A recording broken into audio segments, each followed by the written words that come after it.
Hi, and welcome to yet another expat. This is episode number 9, and this is being recorded not from the usual yet another expat studios in Berlin, but actually from a shitty laptop here in Greece, which means two things. One, the sound will not be at its usual pristine quality.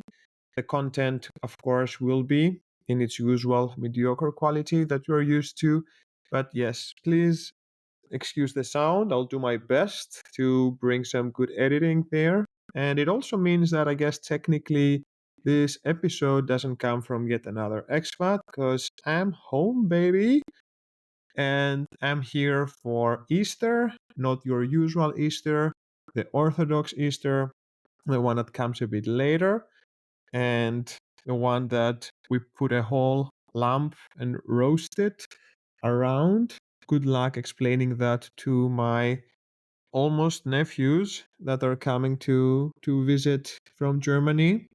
By the way, they are all vegetarian, coming for their first Easter in Greece. They're aged 11, 12, and 13, I think, right at that age where if you get traumatized, you remember it for life. So Greek Easter is coming. The lamp will be there, it will be rotating. So let's see how that goes.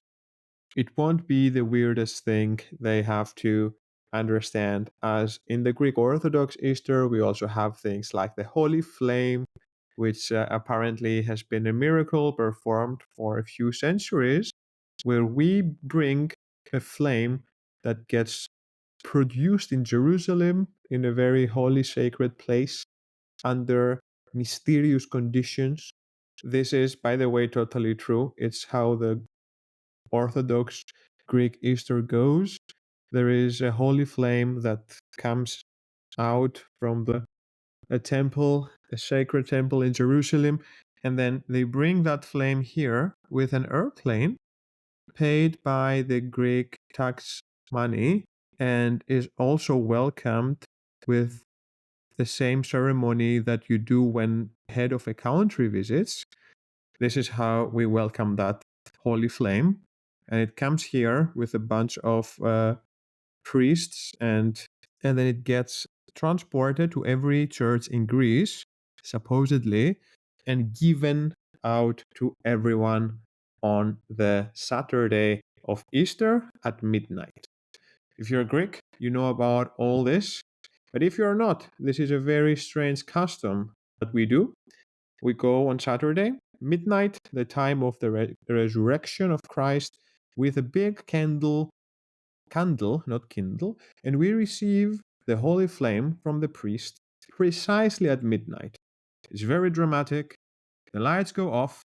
We all sit there in darkness, and then suddenly the priest comes out shouting, "Here is the light," and he's bringing this holy flame. And basically, you take it with your own big candle, walk your way home, try not to blow it off, take it from a person next to you. Everyone is walking with these candles home, so you can very much relight the flame. All of the flames are holy now. And we transport that fire back home, and then we have soup. This is how it goes. Don't ask me why. But just let me tell you, if you're Greek, this is your normal thing in Easter, and you think that everyone else in the world, when they have Easter, they also go in the church at midnight and take the holy flame that flew all the way to Jerusalem and was produced by some sort of miracle. And you probably don't believe in the miracle, but that flame is there and it comes. And then you learn that this bizarre tradition is not something the rest of the world knows. I thought we were all knowing about this holy secret flame. It's a great topic when you start about it. But anyway, here in Greece, enjoying some really good weather. This is a podcast that comes with little to no preparation. And I know some of you are wondering, and I've received some questions. How is it to record? Do you make a full script? It's definitely a compliment if someone thinks that everything comes through a script or not, because if it came through a script, it would probably be better. But the truth is, I usually have a little bit of structure, a few ideas of what I want to talk about, and then mostly I go improv because it is a very time consuming hobby to go through all the technical stuff and to keep the punctuality. So, writing a whole script, that would have been wild. But even if I do have some topics I want to talk about, it's not guaranteed that I will, even in the podcasts I think I'm planning. You probably know the one where I promised I will talk about crows, and then I really wanted to, but the next episode just became a rant about the attention driven economy and the algorithms that are controlling us. But this is me. I think I'm becoming an old person. Do you know when someone is pretty old, it doesn't matter what you tell them? I don't know if you ever had this feeling with your parents or grandparents or just someone who just doesn't get it. You could be bringing in ideas, doing that input, and then they will always produce the same output. It doesn't matter what you bring in, whatever it is you're saying will trigger one of their life theories, and that will start. There's no way for you to avoid it. No matter what it is you're telling them, you will hit one of these spots. They cannot say new things. They just have all these things they've been saying forever, their theories about how things should be and what you need to do in life. And they're just waiting there, waiting for something to trigger that response. It's almost like a jukebox, you know? Something will fall into place to play the right song for them. This is how I feel sometimes. I bring different topics and end up talking about the same things. But let's continue. This is unfiltered, improvised, all the way 100%. It's like listening to one of these despising voice notes on your phone, only it lasts 20 minutes. And the only way to get back to me is probably through writing a comment on Spotify, unless you are my mom or my family or people I know listening to this podcast. Like one of these despicable long recordings you receive on your phone from someone who wants to violate your privacy in your free time and force you to listen to them talking. But at least this is willingly, so thank you. Welcome. Let's start this.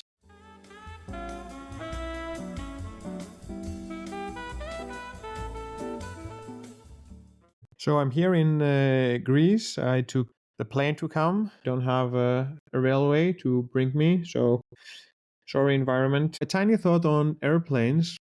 I don't know if you've noticed, but there is this topic around reclining your seats in airplanes, and you can just recline your seat back, but then basically you are entering the space of the person behind you.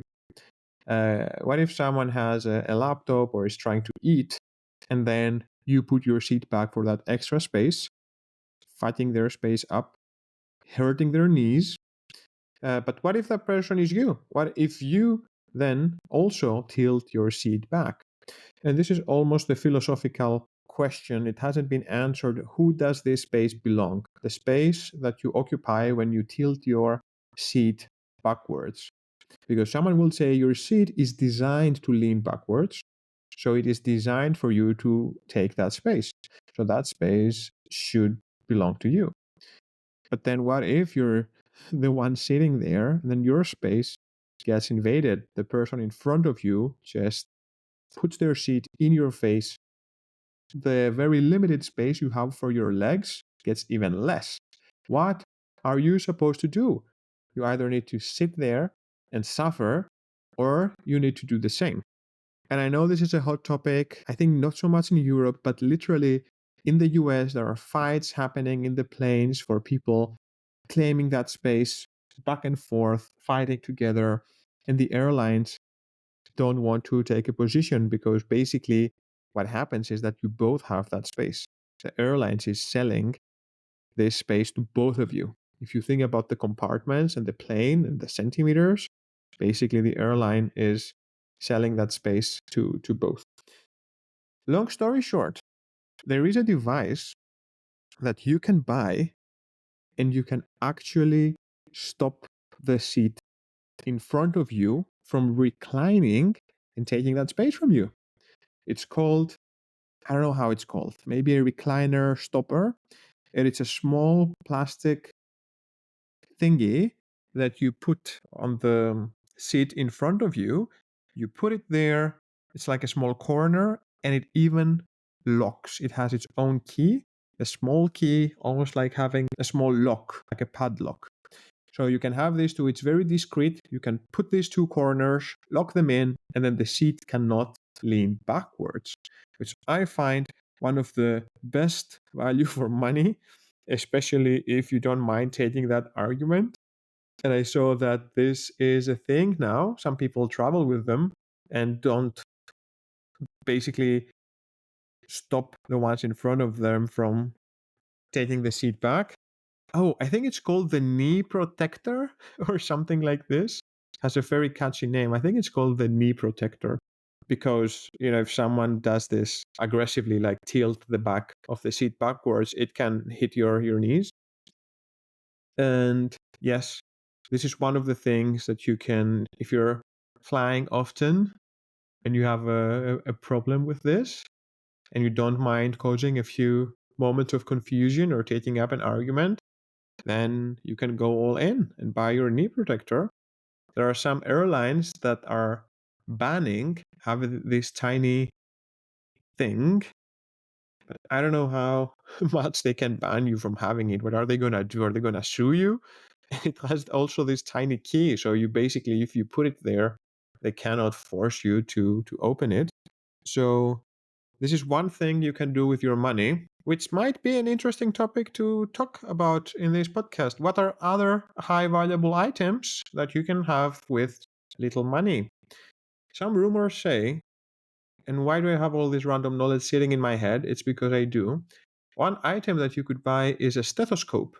And if you leave that in the front of your car, chances are that you might get away with partying in the wrong spot, because it is perceived that you are most likely a doctor and maybe you have an emergency or something like that.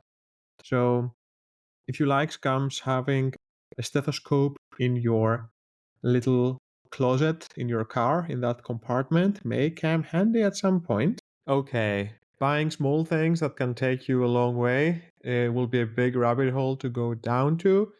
I'm sure you've heard about buying a construction vest and a hat, one of these glowing green or orange vests that can guarantee you access to anywhere. You can be wearing it and just walk into somewhere confidently, maybe holding a ladder as well. No one is going to stand in your way. There are many videos of people entering in music festivals like this, but I think this will start getting too unethical if we continue down this road.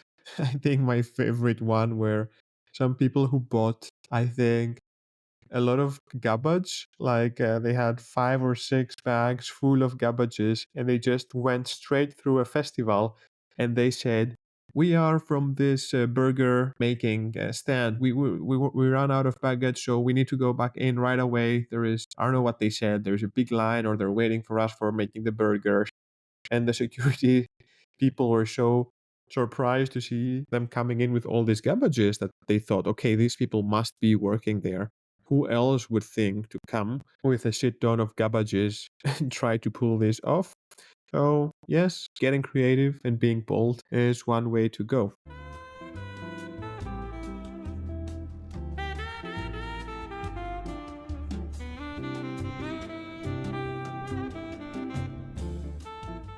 I don't know if this has happened to you, but scammers are really trying to find me.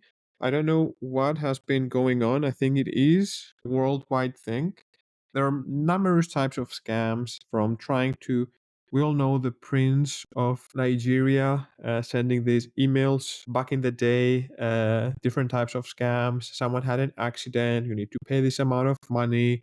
We are from the IRS, we are from the tax office. These weird calls of IT technicians trying to scam old people, telling them that their computer has a virus and they need to connect.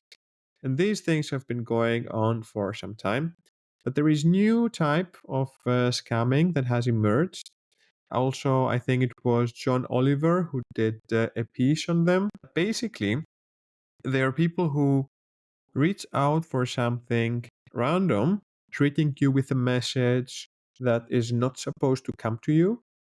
Maybe they're like, hey, please send me the documents by tomorrow. Thank you. Good night. Or, hey, did you book the appointment with that company? Speak to you on Monday. And once you start replying, they are these innocent people pretending that they were sending this to someone at their work. And then they try to get you into a conversation, usually aimed at lonely people. Anyway, it's a big scam. At the end of the day, they make you trust them. Then they show you how much money they've made. They're very successful professionally, and this is part of what they are selling. And then they invite you to invest in some sort of crypto, and then they have scammy websites that will basically scam you out of your money. But the thing is that this type of scam has evolved and it's quite sneaky. And I've been getting these messages. I will read you one. Hello, this is Annalise from Tiger Media. Can I talk for a while? Or another one that says that, hello, this is from this type of company. We liked your profile. Would you be interested to talk? That company doesn't exist. They refer to. And looking at these WhatsApp messages or the Telegram messages, you see the profile photo and you're like, okay, back in the day, if someone was using a fake photo for these fake profiles, you could go on Google Images, but now they're using AI generated photos. So you see these attractive women or men sending you these scammy messages, and you say, hey, let me check out. Maybe this person is a fake person. Maybe that photo is a stock photo. You put it online, no match found. So you say, wow, okay, this is a real person. So one of these WhatsApp messages I got, I I was just curious. I knew it was a scam, but I was trying to see have they ripped off a real person, taking their identity, or is it someone completely fabricated? And then I had to put that photo in an AI detector where you can put images and then it can give you an approximation, a percentage saying, okay, we think this image is 90% certainty that it's AI generated. So this is the way to now do your intelligence. But warn your people, protect the elderly. No one is interested in you, grandma. I'm sorry if you're getting these types of messages. It's not an honest mistake. It is a scam. The scammers have changed. They don't go for the big shot right away. They are trying to create this trust slowly, present themselves as very successful and well off, and it's a whole industry. Just let your people know and beware. Tell them the sad truth. Annalise from Tiger Media does not want to talk to me. She wants to scam me. Bringing you one or two random pieces as I wrap up this episode. One is that apparently research shows that when you're angry, it might not be the best idea to blow off some steam and vent or find a physical way to express your anger.